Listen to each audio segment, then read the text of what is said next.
Nous sommes arrivés à la fin de la première semaine post-ECMA, les amis. C'était un petit peu un rêve éveillé que j'ai vécu pendant ces 2 jours. Et puis, je vous avoue aussi, pendant la période qui a suivi, beaucoup de travail dans lequel j'ai pu vous partager énormément de choses. Mais il semblerait que finalement, l'actualité ne se débine pas, puisque cette semaine, nous avons eu beaucoup de choses à traiter, avec des vidéos concernant des motos en édition limitée, avec les chiffres de l'ECMA aussi. Donc on va évoquer tout ça aujourd'hui, puisque vous le savez, c'est le débrief de la semaine, et également quelques petites news très intéressantes du côté de certaines machines chinoises qui commencent à montrer le bout de leur nez et surtout leur croc, et qui semblent très affûtés ces crocs. Bonjour à toutes et à tous, j'espère que vous allez bien. On se retrouve dans une nouvelle émission Moto Bistro, le petit débrief de la semaine qui arrive chaque dimanche, vous savez comment ça fonctionne, dans lequel nous allons récapituler l'ensemble de toutes les news et puis parler un petit peu de celles dont on n'a pas eu le temps de s'occuper, bien évidemment. Si vous ne connaissez pas la chaîne, vous le savez, je vous invite vraiment à vous abonner, c'est super important, ça soutient beaucoup mon travail. Le like et le commentaire aident eux aussi à référencer la vidéo YouTube et puis à en savoir un petit peu plus sur vous, n'hésitez pas.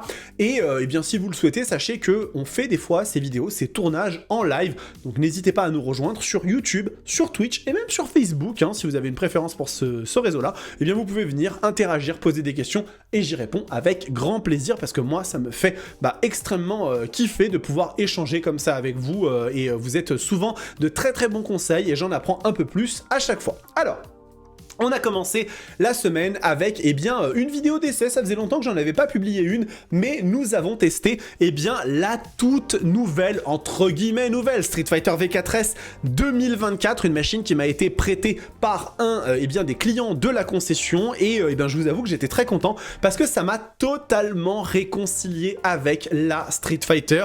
En fait, il y a eu un changement énorme sur la machine qui a été fait au niveau du moteur, le couple a été abaissé de 2000 tours minute et du coup en fait la machine devient véritablement transfigurée, elle est beaucoup plus agréable à utiliser, beaucoup plus dynamique et réactive dans les bas régimes et ça lui permet d'avoir un vrai caractère d'hyper roadster comme je les aime.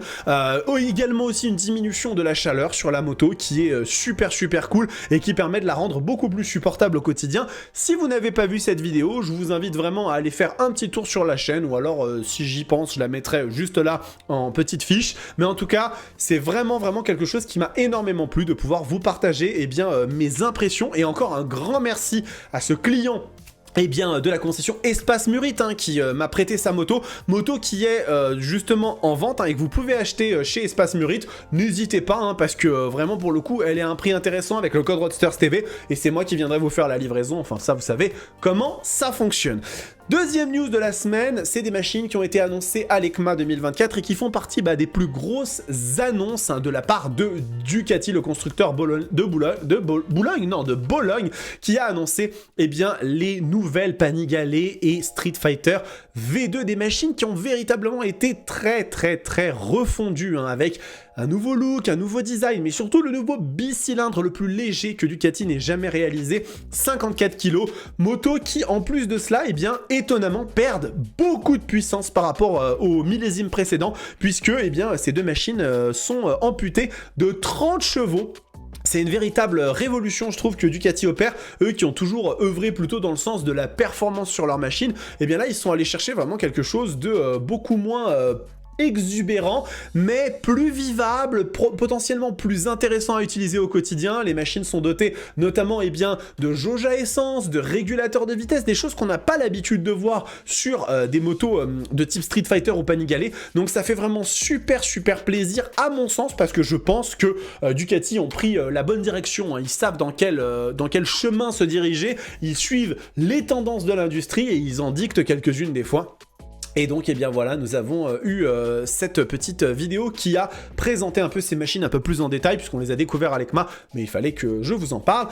Aussi, nous avons fait un petit comparo, les amis, comparo de fiches techniques. Je sais que ça vous plaît pas mal, ce genre de petites vidéos. Et j'ai donc parlé, de la R9 et de la Panigale V2, puisque nous avons les caractéristiques de ces machines, on a un peu comparé leur moteur, leur châssis, leur partie cycle, leur technologie et puis leur prix bien entendu, et on se rend compte finalement que ces deux motos elles sont très très proches, hein. On a des spécificités d'un côté comme de l'autre qui sont assez similaires. Regardez, hein, j'avais mis les deux machines côte à côte en termes de fiches techniques, on retrouve des moteurs qui font à peu près les mêmes valeurs, hein, 119, 120 chevaux, on est sur des valeurs de couple qui sont très proches, avec une R9 qui semble en avoir un tout petit peu plus sous le coude à bas régime, et puis après on a déroulé un petit peu sur toute la partie cycle, sur les équipements, hein, avec une Panigale V2S qui a une version Öhlins, donc qui est extrêmement poussée, mais quand même une Yamaha qui se débrouille très bien, avec des étriers Brembo Stylema, avec une techno aussi extrêmement proche, hein, des machines qui sont extrêmement bien dotées à ce niveau-là,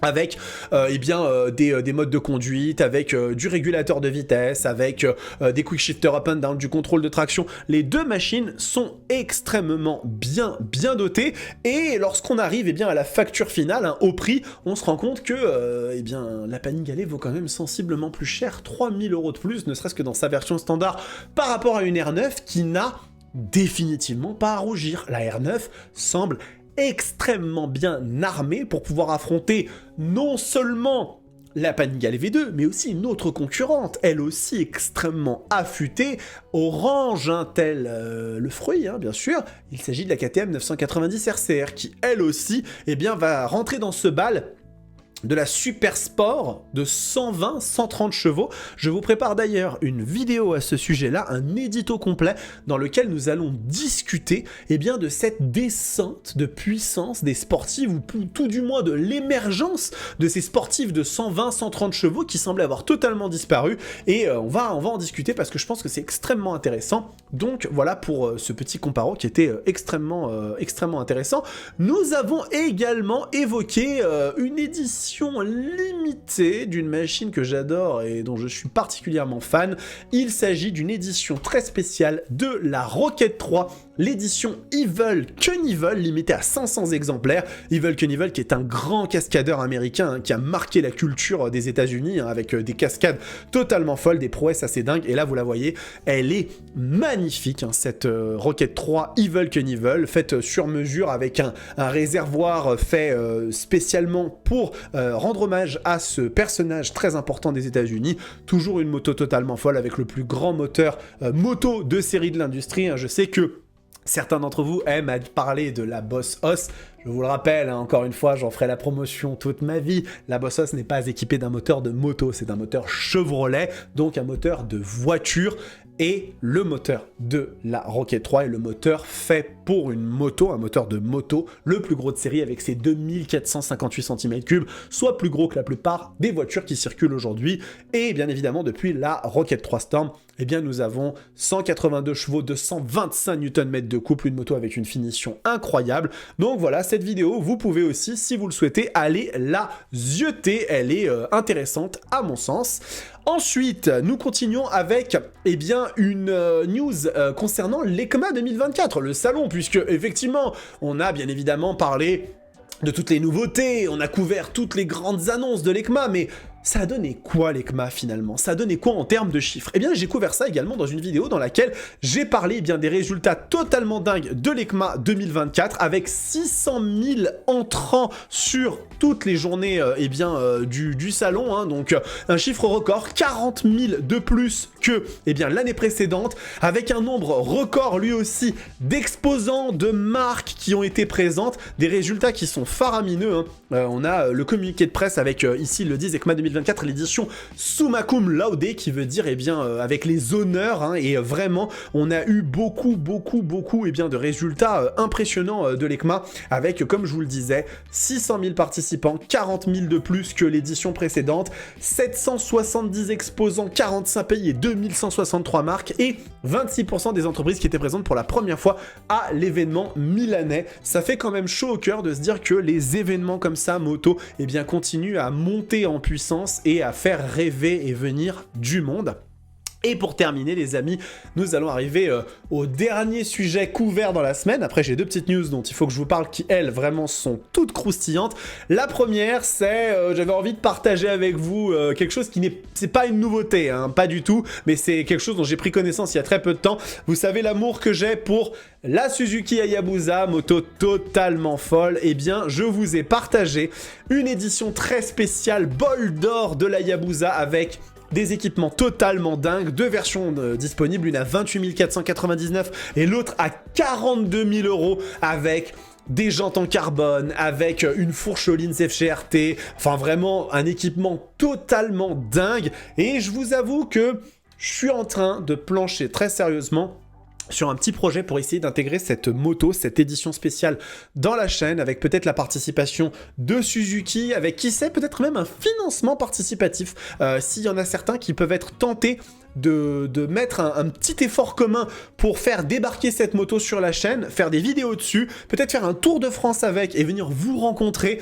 l'exposer à des salons comme le salon du 2 roues de Lyon et de Douai, ça pourrait être très très chouette. Donc voilà, j'ai toutes ces idées en tête, n'hésitez pas à me dire dans les commentaires si vous pensez que c'est quelque chose qui pourrait être cool. Moi je suis très très preneur et ce sera avec un très très grand plaisir. Alors, nous allons maintenant rentrer dans celle qui va être très potentiellement l'une des deux vidéos qui s'affichera en tant que miniature principale de ce débrief. On va parler de Zontes les amis, hein. Zontes, la marque chinoise qui fait en ce moment pas mal parler d'elle, avec notamment la fameuse 703RR, hein, la sportive incroyablement belle, hein, qui est déjà disponible sur le site suisse et qui permet d'en avoir un peu plus de détails concernant ses performances, ses caractéristiques qui semblent être extrêmement intéressantes, mais la machine dont on va parler aujourd'hui n'est pas la 703RR, non, c'est une autre moto qui a commencé à montrer le bout de son nez en France avec quelques informations assez intéressantes. Il s'agit de la 703F, le trail de chez Zontes, qui a eu une information extrêmement intéressante dévoilée. Son prix en Suisse, elle est à 8 990 francs suisses. Et alors pour le coup, vous allez me dire, non mais c'est super que tu nous dises le prix, mais on ne sait pas ce que ça va représenter en France. Eh ben écoutez, je me suis amusé à regarder un petit peu les prix qu'on pouvait retrouver sur certains sites de motos en Suisse, comme par exemple Yamaha, et les comparer au prix français. Et je me suis rendu compte qu'en fait, en prenant en compte la différence entre l'euro et le franc suisse, qui est actuellement un peu plus puissant que notre monnaie, on se rend compte qu'on retrouve en règle générale une différence de 700 à 1000 € en faveur de la France. En règle générale, les motos suisses sont un peu plus chères. Et du coup, sur cette 703F, avec un prix annoncé actuellement à 8 990 francs suisses, on pourrait se retrouver avec une machine proposée à 8 000 € en France. Et ça, ce serait incroyable, parce que je vous le rappelle, hein, cette moto, elle est quand même extrêmement bien dotée, que ce soit au niveau de son écran, sa technologie, mais aussi au niveau, de son équipement tout bête, hein. Suspension avant et arrière Marzocchi, on a des étriers Gir1, réservoir de 22 litres, avec même un réservoir en option de 8 litres, on a un poids sec de 217 kg, ça n'a jamais été le fort des motos chinoises d'avoir des machines très légères, mais c'est quand même intéressant, une instrumentation numérique avec un écran TFT de 6,75 pouces, disponible en 35 kW, ce qui est quand même plutôt cool. Mode double économie de carburant, j'ai jamais compris ce que c'est ça. Et surtout la caméra HD frontale. La moto, elle est équipée d'une dashcam. Ça, c'est quelque chose que Zontes font énormément. La 703RR en est elle aussi équipée. Et je vous avoue, pour la sécurité, c'est quand même pas mal, hein, pour savoir s'il y en a un accident un jour ou quoi, qui est en tort, qui ne l'est pas. C'est vraiment des trucs qui sont assez cool. Je suis quand même assez surpris de voir ce prix-là, 8 990 francs suisses. J'espère que on va réussir à avoir un prix, si effectivement il est de 8 000 € en France, elle va cartonner la moto, parce que là vraiment c'est du rapport qualité-prix comme on en voit rarement. Je pense même que CF Moto n'est pas à ce niveau-là, affaire à suivre. Nous allons terminer maintenant avec une marque et deux motos, mais je voulais absolument vous en parler parce que je n'avais pas du tout l'information et je ne pense pas qu'elle soit si ancienne que ça, cette information. Nous allons parler de QJ Motor, un autre constructeur chinois qui lui aussi fait parler un peu de lui récemment, notamment avec ses machines sportives absolument incroyables, très très belles. Et là, on va parler d'une qui vient un peu se mettre dans le segment des RS 660, Trident 660. Vous voyez un petit peu ces nouvelles sportives un peu mid-size, sport GT, qui sont hyper chouettes avec des moteurs assez humains, un peu en dessous des RC 990, des R9, des Panigale V2. Et là, pour le coup, eh ben, cette SRK 800 RR, je sais pas ce que vous en pensez, mais elle est vraiment très très belle. Elle est très jolie. Alors, on pourra bien évidemment parler d'une filiation évidente avec une Panigale ou avec une S1000 RR. Vous savez qu'aujourd'hui, tout le monde copie tout le monde, mais bon, c'est sûr qu'effectivement, on ne peut pas nier qu'il y a une vraie ressemblance. Mais regardez, on a un moteur de 95 chevaux, un 4 cylindres en ligne, très intéressant, hein. On est sur une filiation qui rappelle celle d'une CBR 650R. Au cas où vous ne le sachiez pas, hein, QJ Motor, ils utilisent des moteurs de chez MV Agusta, hein. Donc en règle générale, c'est des moteurs qui ont quand même une certaine niaque, ça j'aime bien, hein, on est plutôt cool, avec du contrôle de traction, des modes de conduite, et regardez ça, fourche inversée Marzocchi, amortisseur aussi Marzocchi, étrier radio Brembo, et regardez de ce que j'en vois, c'est pas des petits étriers, hein. Donc la machine est bien équipée, le petit échappement il a l'air super joli, regardez on a un petit détail de l'échappement un peu plus loin, juste ici, il a l'air très très très sympa, et pareil, hein, ici vous voyez les étriers, la moto a l'air super bien équipée, elle a même une couleur très très cool, regardez, je la trouve magnifique comme ça, elle est vraiment très très belle. Dans cette couleur-là, elle est vraiment super chouette, en noir et or, super esthétique, vraiment, ça pète. Et regardez le prix, 8 999 €, la moto est proposée à 9 000 €. C'est du délire. Vraiment, pour le coup, là, on est sur une concurrente assez sérieuse, à mon sens, à la 675 SR de chez CF Moto, dont on ne connaît pas le prix encore, hein, on ne sait pas combien la machine va se vendre, mais 9 000 €, là, pour une moto qui a quand même un équipement qui a l'air très très cool, une esthétique qui moi me plaît particulièrement, j'aimerais vraiment beaucoup pouvoir vous tester cette moto parce que ça a l'air de faire très très plaisir. On va terminer avec une dernière news qui nous vient de nos confrères de chez Motostation, et on va parler d'une autre QJ Motor, mais là sur un segment un poil plus énervé. Nous allons évoquer la SRK 921 RR. Cette moto qui, eh bien, est ni plus ni moins que la machine que j'ai filmée à de nombreuses reprises à l'ECMA, que j'avais trouvé fantastique, très très jolie. Et regardez, on a, eh bien, les caractéristiques qui tombent et surtout le prix a priori de la moto. 4 cylindres en ligne de 163 chevaux, donc on commence à vraiment taper très très fort.